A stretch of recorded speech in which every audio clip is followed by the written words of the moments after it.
এজন্য যুবকরা চাইলে অনেক কিছু করতে পারে। তোমাদের উপর নির্ভর করছে আগামীর ভবিষ্যৎ।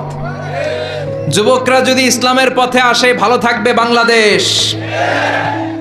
যুবকরা যদি কোরআন মানে, নিরাপদে থাকবে আমার লাল সবুজের পতাকা। যুবকরা যদি ইসলামকে মেনে চলে, তাহলে আগামীর ভবিষ্যৎ ইসলামের ভবিষ্যৎ। জোরে কোন ঠিক কিনা? কারণ যুবকদের মধ্যে আছে প্রাণ ঢালা উচ্ছ্বাস।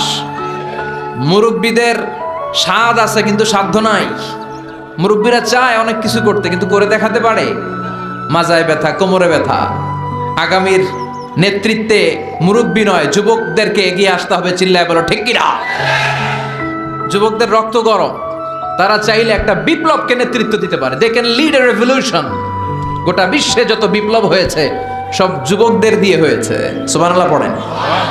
এই যে কোটা আন্দোলনের বিরুদ্ধে বাংলাদেশে একটা বিপ্লব হয়েছে না?